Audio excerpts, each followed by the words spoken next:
Hey, what's up? It's Phoenix. Today I'm going to share part 2 of my essay Aftermath. I hope you'll check out part 1 in the playlist, and this is a continuation of everything that I had to do and have had to do to process what happened to me. I hope you find it cathartic. I hope you find it as something that can help you self-reflect. Again, this is part 2 of my essay Aftermath, so without further ado, let's dive right in.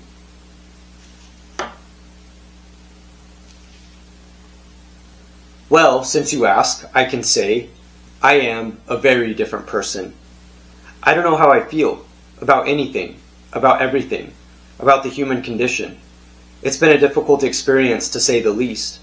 I have had tremendous monumental help from the people who love me and the people around me, from helping me move, to helping me find a better place, to helping me with support and assistance. And yet, this hasn't been an easy experience by any means, because there is a lot to the aftermath. I never thought that people could do what they did, but seeing as how they did, I now have to accept that this is the way that people actually are and can be. In a world where there is so much cruelty and heartache and needless suffering, I don't understand how people could do this and live with themselves. I am in a better place now, and I am whole. But I know, from speaking honestly with myself, I am not fully processing everything that happened. One of the hardest things about what happened was that I just kept needing to talk about it. I tend to go around in loops in my mind, going over things multiple times to try to understand them and have some form of resolution, no matter how makeshift. And there are the times where I don't understand my thoughts and feelings, and so I get caught up in a jam, continually trying to figure it out, going over and over again in my mind, and how difficult it is to find any clarity, solution, or resolution. Probably because of this, people wanted to talk about other things. We can't just keep talking about trauma. And so I would change the subject or let the subject be changed. But I'll be honest, I am not completely over this, and I haven't been, and I need to talk about it more and more to really understand what this means. It's only been a month and a half since everything happened, and so because of that, I still need much time to heal, to give yourself space and give yourself grace, as they say. But the important thing here is that I have felt the need from others to move forward and move on now, even though I am not in a place to do that because I'm still grieving the loss and feeling the intense pain and violation. What is interesting to me is the way that the grief cycles work. We are often told not to get stuck on certain periods of the grief process because of how this strains relationships and hurts our mental health. But in doing some research on grief, I found that grief is actually very idiosyncratic and personal, and you have to give people the space to grieve and process. So I am trying to figure it out. I have felt as though I'm supposed to just push through it really quickly, even if that is not something that I want to do or feel is even helpful. I mean, of course I want to move on, but at the same time, I'm trying to process it the best way that I can. And for me, that means talking about it, as well as thinking about it. While I definitely understand the need to move forward and talk about other things with people, I still feel as though this will take a while to process. And there are so many reasons for that. In fact, it can be difficult to feel as though you have to talk about something else and that you can't process what happened. But I have tried to look at it from the perspective of what people that I love have told me, where it is that I do have a lot going for me. I have my new place, and I'm comfortable and happy here, so that is definitely a plus. Now that I have a new home, I can start to stabilize. I don't really get it though. I don't get why people would do things like this to victims and innocent people. I guess it helps to process some of the ways in which I broke down during this entire process. There was one time where I was with my best friend, and I felt as though I wasn't doing enough in my apartment hunt, and that was partly because I was so overwhelmed by it and froze. I will never forget the horrible way in which I lashed out at myself.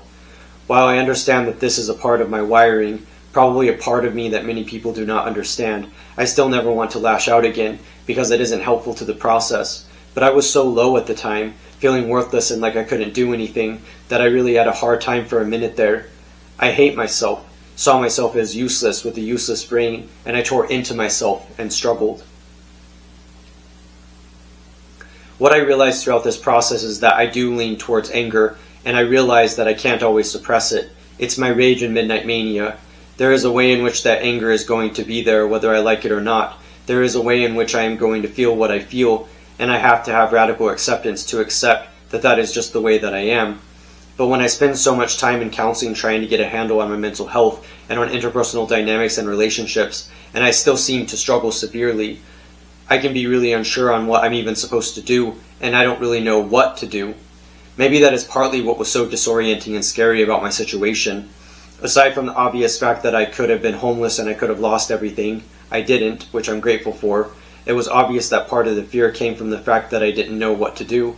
I didn't know how to act or respond. I will never forget walking in the door and seeing all of my stuff scattered everywhere.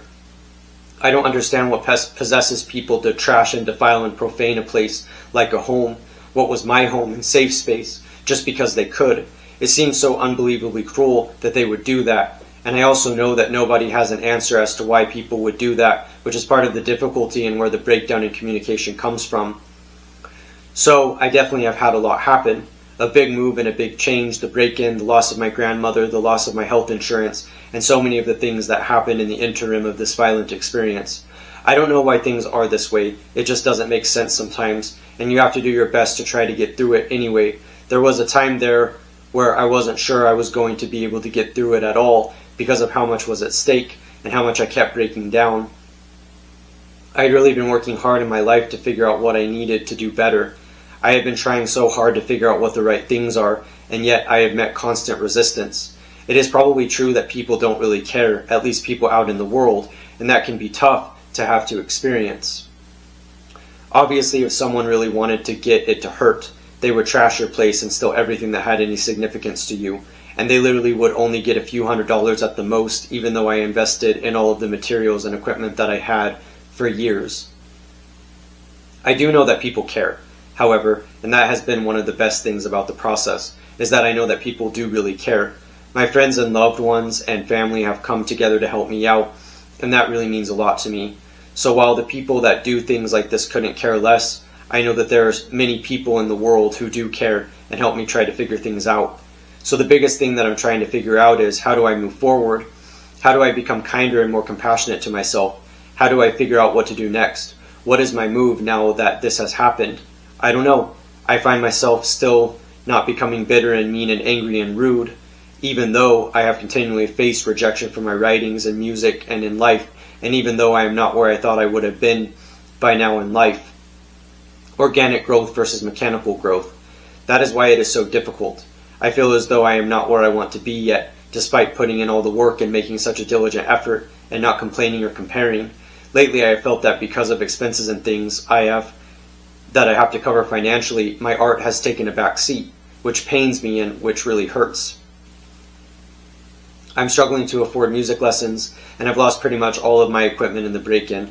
Of course, I'm working hard at my day job, and I am doing the best that I can in the world and in the workforce. I am professional and reliable.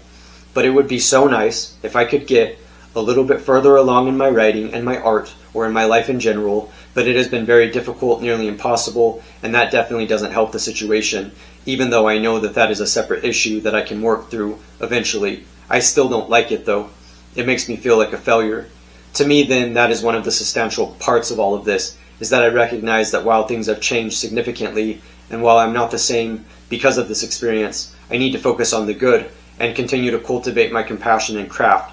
It is not easy to do so, but it is something that I am focusing on.